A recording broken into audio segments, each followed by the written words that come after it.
সাথে যুদ্ধটা করছিলাম, জীবন আছে কিনা মারা গেছে, অসুস্থ। আমরা যারা মুক্তিযুদ্ধ করছিলাম সে 1971 সালে আপনাদের যে মনে থাকার কথা, যে তখন একদিকে আপনার সেই টুকরাবাড়ি, তারপরে আপনার ক্যাম্পগুলোর নাম বলো, দাড়িবিট, মনে আছে ক্যাম্পগুলোর কথা আপনাদের?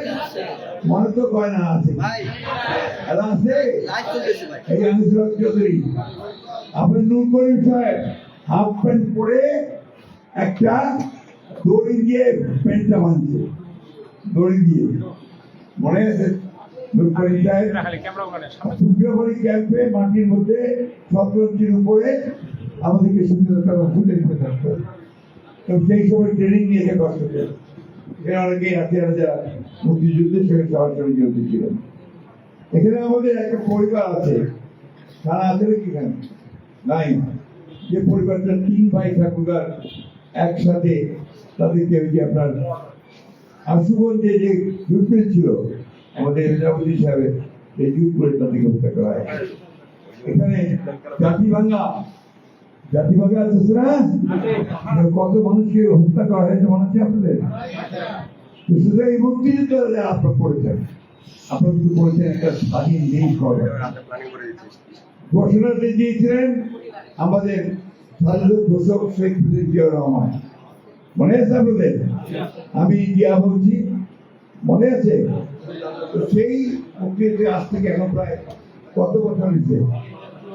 54 বছর বয়স হয়েছে না? তখন আমরা যুবক ছিলাম, অনেক কিশোর ছিলেন, এখন আমরা সে বৃদ্ধ হয়ে গেছে।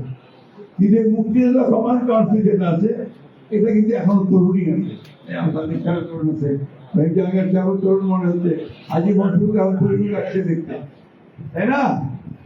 তো এখন ভাই আজকের যে সমস্যাটা দেখতে আমি বলতে চাই, আজকে একটা চেষ্টা করা হচ্ছে যে মুক্তিযুদ্ধটা ঘুরাই দিবার জন্য।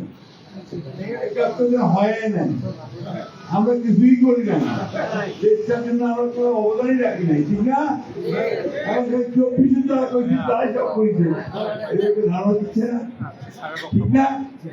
24 কি আমি ভুলতে পারবো? 24 হলে কি বাংলাদেশ হইতো?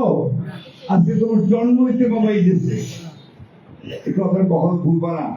আমি কথা প্রায় বলি, সব জায়গায় বলি, you cannot forget 71. ওই 71-এ আমার হাজার হাজার ভাইকে শহীদ করা হয়েছে, অন্যায় এবং গুলি করে হত্যা করা হয়েছে।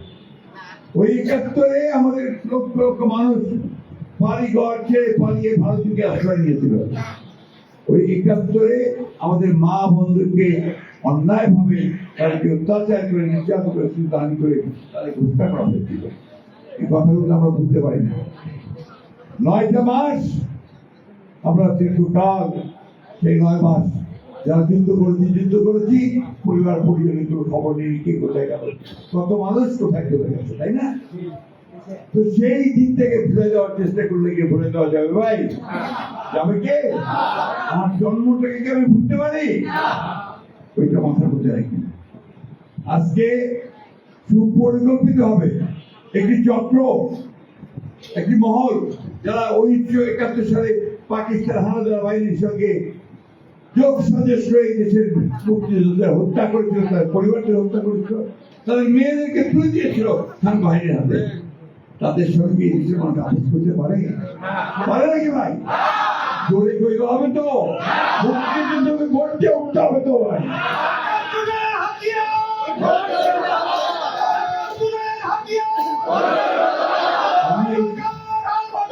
ঠিক আছে, আমি এই কথাগুলো বলতাম না, বলি না, তারপরে বলতে হচ্ছে এই কারণে এরা আজকে দেশটাকে গিরে খাওয়ার চেষ্টা করছে, গ্রাস করার চেষ্টা করতেছে। আমাদের ধর্মপ্রাণ মুসলমান ভাইদের ধর্মীয় অনুভূতিকে বিক্রি করে তারা ওই কাজগুলো করতে চায়। আমরা সেটা হতে দিতে পারি না। আজকে আমাদের রুখে দাঁড়াতে হবে, আমাদেরকে আমাদের যে মুক্তিযুদ্ধের যে চেতনা, সেই চেতনাকে সামনে আনতে হবে। তো আমরা এই দেশের মানুষ, আমরা লড়াই করেছি, সংগ্রাম যুদ্ধ করেছি, করে আমরা 71 সালে আমাদের দেশকে স্বাধীন করেছি। সেই দিন প্রেসিডেন্ট জিয়াউর রহমান একটি বীর মুক্তিযোদ্ধা স্বাধীন ঘোষক, তিনি এই মুক্তিযোদ্ধা সংসদকে নাই ভাই বলবেন। আমি অত